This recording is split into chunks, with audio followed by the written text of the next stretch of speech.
Bonjour, il est 15 h sur Télé Djibouti. Merci à vous de nous rejoindre pour cette nouvelle édition de ce dimanche 29 octobre. Voici les titres. Séminaire sur l'aide judiciaire pour la lutte contre le terrorisme.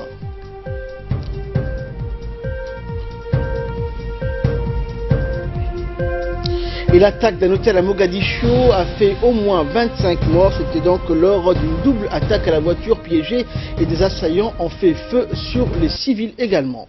Voilà, donc c'était les titres qui vous seront développés. Merci à vous de nous rejoindre. Le Premier ministre Abdelkader Kamel Mohamed a reçu aujourd'hui l'ambassadeur de France à Djibouti, Christophe Guilou. Les discussions donc au cours de cette rencontre ont porté sur le renforcement des relations bilatérales et d'autres sujets d'intérêt commun. Cette rencontre donc fait suite à la visite de la délégation du Conseil français des investisseurs en Afrique. Les deux parties se sont accordées à mettre en place de nouveaux mécanismes afin de soutenir les échanges commerciaux et de renforcer la coopération entre les deux pays. Il y a là des efforts à mettre en place dans ce domaine, a ainsi indiqué en substance le Premier ministre. Il a assuré à son hôte de son soutien personnel et de celui du gouvernement pour faire avancer les relations économiques entre les deux pays. Justice à présent. Un séminaire sur l'entraide judiciaire au niveau régional afin de contrer le terrorisme est ouvert aujourd'hui à l'hôtel Sheraton.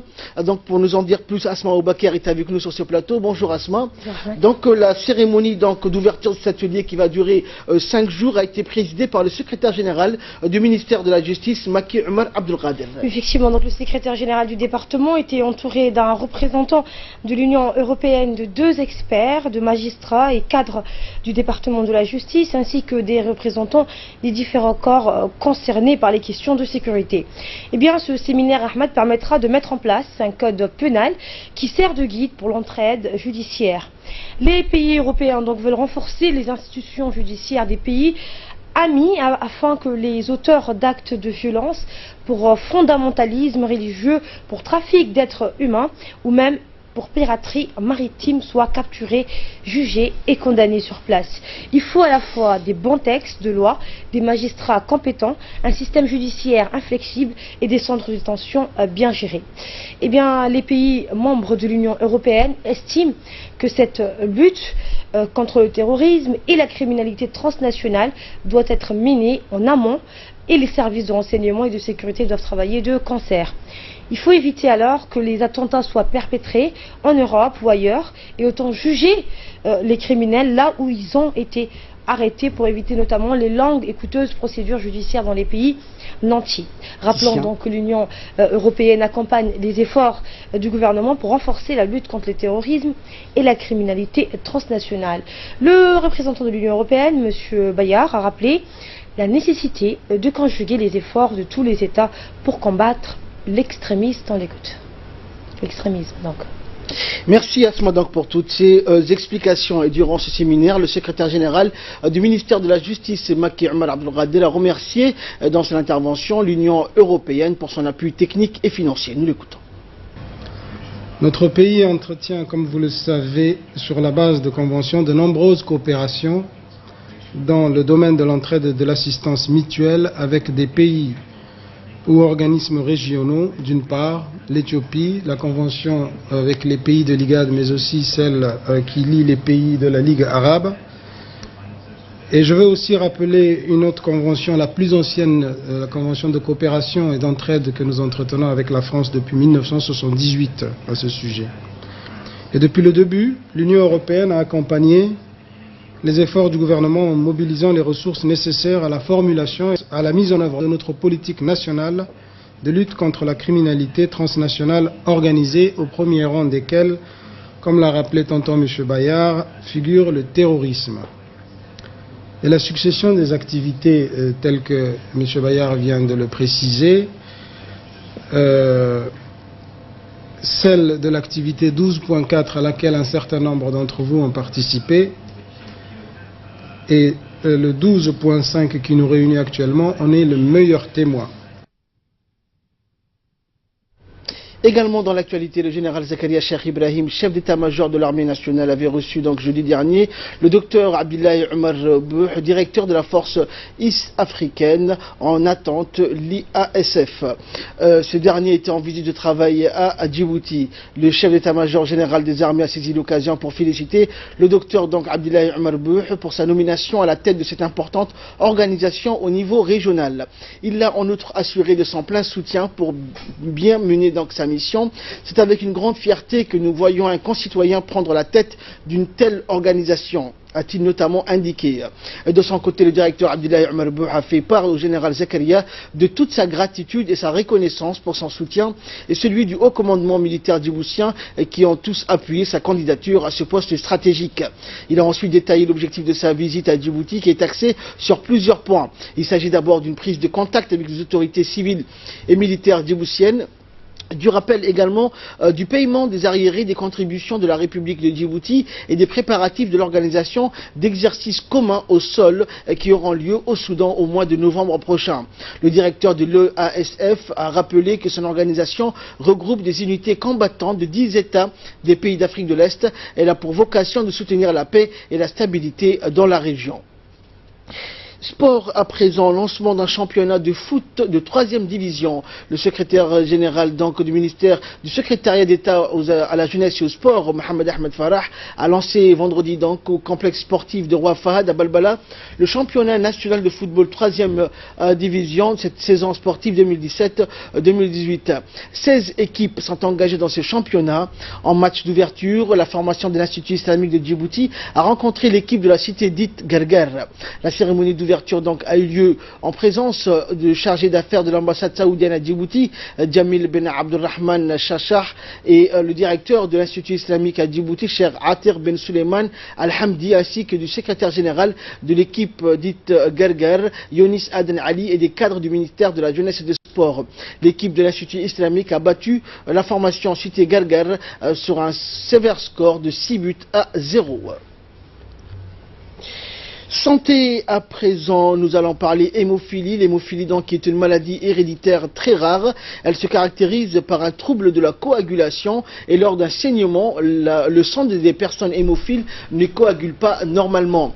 Donc pour nous en parler, Asma Aboubakar est avec nous. Asma, donc les saignements ne sont pas plus importants, mais sans traitement, les personnes atteintes donc peuvent être plus fréquents et durer plus longtemps que la normale. D'où l'importance d'un bon suivi et d'un bon traitement. Cette maladie Asma donc peut être diagnostiquée rapidement à l'hôpital général Pelletier. Oui, si le dépistage de l'hémophilie n'est pas fait à temps, cette situation peut causer le décès de l'enfant par hémorragie. Et bien, ce qui est grave, les saignements peuvent être externes et visibles ou internes et plus difficilement détectables. La plupart des saignements externes peuvent être soignés par les gestes de premier secours. Ce sont donc principalement les saignements internes qui peuvent poser problème. Alors que se passe-t-il Asma, chez les personnes hémophiles? Chez les personnes hémophiles, les protéines appelées facteurs de coagulation qui interviennent dans la coagulation font entièrement ou partiellement défaut, et ce à cause d'un gène déficient. Eh bien, les facteurs de coagulation sont des protéines produites par le foie qui permettent la coagulation donc sanguine en participant à une réaction chimique complexe qu'on appelle la cascade de coagulation. Aujourd'hui, bien que le traitement de cette maladie soit extrêmement coûteux, le ministère de la Santé a mis à la disposition de l'hôpital les médicaments qui traitent de l'hémophilie donc, et ce grâce à la volonté coordonnée du gouvernement. Actuellement, 3 jeunes patients bénéficient d'un traitement de cette maladie au niveau du service de pédiatrie de l'hôpital général Pelletier. Récemment, donc, une mère de famille a perdu 2 enfants à la suite de l'extraction de dents de lait, et ce à cause justement de l'absence de diagnostic en amont. Le ministère donc de la Santé prépare une campagne de sensibilisation de cette maladie méconnue donc par la population, et les informe que des équipes de la pédiatrie et du laboratoire de l'hôpital général Pelletier sont à leur disposition pour effectuer ce dépistage. Le ministère donc de la Santé porte également à la connaissance de la population des dangers que posent des actes d'extraction de dents de lait, d'ablation de la luette, de circoncision ou tout autre actes effectués en dehors du milieu médical et sans encadrement. Merci Asma pour cette analyse. Également dans l'actualité, donc action de protection de l'environnement de Razdika, une plage propre est l'affaire de tous. La jeunesse de la commune de Razdika sous la houlette de l'annexe Cher Siraj s'est mobilisée donc hier samedi pour une action de propreté de la plage Triton ou plage Carré. En effet, ils ont entrepris un déboisement des arbres sauvages et un ramassage des ordures délaissées par les usagers. En fin d'après-midi, le comité de l'annexe sous la présidence de Khadir Ilmi a tenu donc un pot sur la plage afin de sensibiliser les parents et les riverains sur l'importance de garder notre commune et en particulier donc les espaces publics dans les plages de Razdika propres et accueillantes. La propreté est l'affaire de tous.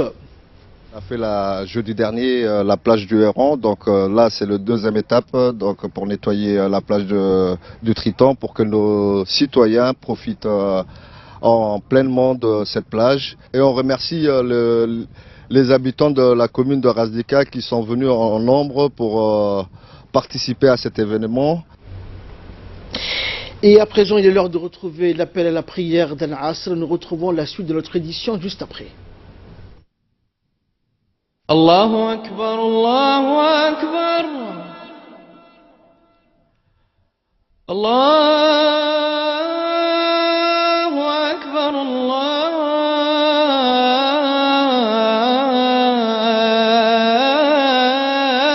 Allahu Akbar. Ashhadu an la ilaha illa Allah.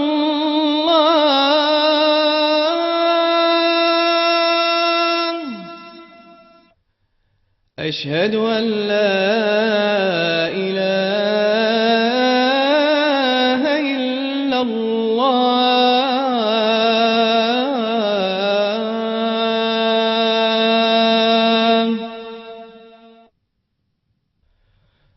أشهد أن محمدا رسول الله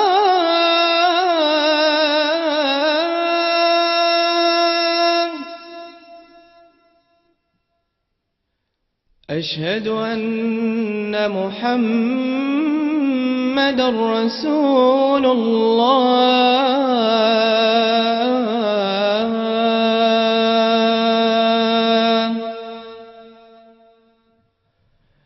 حي على الصلاة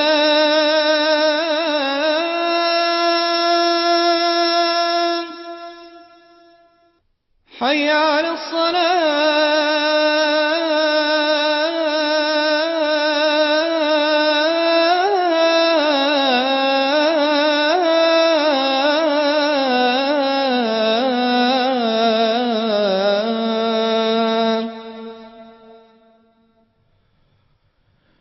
حي على الفلاح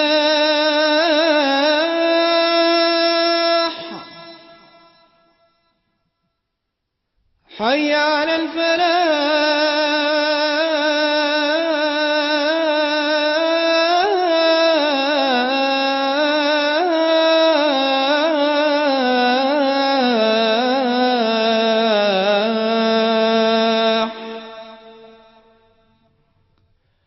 الله أكبر الله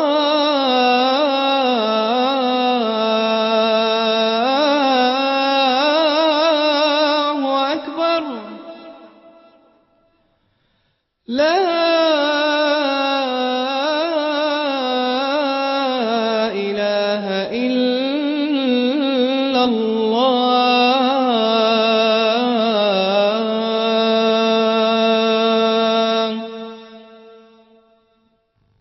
اللهم رب هذه الدعوة التامة والصلاة القائمة آت سيدنا محمدا الوسيلة والفضيلة وابعثه اللهم مقاما محمودا الذي وعدته إنك لا تخلف الميعاد.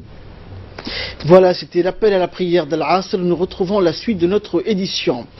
Avis de recherche, la famille Abdurrahman Gobobé et Nima Hussein Aouled recherchent activement leur fils égaré du domicile familial depuis 72 heures. Le jeune homme, Hamza Abdurrahman, le petit donc comme vous le voyez sur les images, est le neveu de notre collègue Khadija du studio de production. Le petit Hamza, âgé de 12 ans, s'est égaré donc du foyer familial. Il habite à Balbala, à T3, depuis 72 heures. Toute personne qui le reconnaîtrait ou aurait des informations concernant le petit Hamza Abdurrahman est priée de contacter les numéros suivants, le 77 66 93 79 ou le 77 31 30 01. Et là, nous passons à l'actualité régionale. La Somalie, de nouveaux meurtriers. Ali Abdullahi donc est avec nous sur ce plateau pour nous en dire plus. Bonjour Ali. Bonjour Ahmad. Donc 14 jours après le sanglant attentat survenu à Mogadiscio, rappelons-le, c'était le 14 octobre dernier et qui a fait près de 600 victimes entre morts, disparus et blessés. Un autre double attentat est survenu donc hier où 2 véhicules ont explosé successivement. Eh bien, le mode opératoire est toujours donc similaire. Un premier véhicule CGT sur le périmètre de sécurité de l'hôtel d'Ayah, fréquenté par des hommes politiques et proches du Parlement et de la présidence. Les assaillants sont ensuite entrés dans l'établissement et ont ouvert le feu. Une deuxième explosion a ensuite eu lieu à proximité, faisant de nombreuses victimes, dont des journalistes. Le bilan de ces 2 attaques est de 25 morts au moins, alors qu'une dizaine de personnes ont été blessées. Parmi les victimes, Ahmad, figurent des policiers, des gardes de l'hôtel et des résidents. Selon une source policière, 3 assaillants ont été capturés vivants et 2 autres se sont fait exploser après avoir donc touché par balle. Cette double attaque, a été revendiquée par les islamistes radicaux du mouvement extrémiste Al-Shabaab. Ces derniers ont juré la perte du gouvernement somalien, soutenu à bout de bras par la communauté internationale et protégé par la force de l'Union africaine, la MISOM, qui est forte de quelques 22 000 hommes. Et en nouvelle du monde, Ali, en Espagne notamment, les partisans de l'Union s'unissent et manifesteront donc leur soutien au gouvernement, alors que le président déchu de la Catalogne, Carles Puigdemont, a appelé donc hier les partisans de l'indépendance à s'opposer démocratiquement à Madrid. Le camp du maintien dans l'Espagne compte se faire entendre en battant le pavé aujourd'hui. En Catalogne, justement, le camp du maintien compte bien lui aussi se faire entendre après les indépendantistes vendredi à ceux qui souhaitent rester dans l'Espagne d'occuper la rue à Barcelone dimanche. Donc ce sera aujourd'hui. Leur but est clair, démontrer que la réalité de ce territoire grand comme la Belgique reste très nuancée. La région est plus que jamais divisée 2 jours après sa déclaration d'indépendance, marquant une rupture sans précédent en 40 ans de démocratie. La manifestation se produira alors que Madrid cherche au plus vite à reprendre en main la Catalogne, dont la déclaration d'indépendance n'a obtenu aucune reconnaissance internationale et où les drapeaux de l'Espagne restent visibles sur les bâtiments de l'État. La manifestation donc d'aujourd'hui aura donc sans doute aussi des airs de pré-campagne électorale, Ahmad, car les 3 partis qui sont en Catalogne prônent le maintien de la région au sein de l'Espagne. Ciudadanos libéral, le parti socialiste catalan et le parti populaire de Mariano Rajoy y seront représentés. Les séparatistes étaient cependant majoritaires au Parlement avec 72 sièges sur 35 par le jeu de la pondération des voix en faveur des régions les plus rurales. Merci Ali, merci à vous de nous avoir suivis, merci pour votre fidélité et nous vous souhaitons un agréable après-midi sur Télé Djibouti.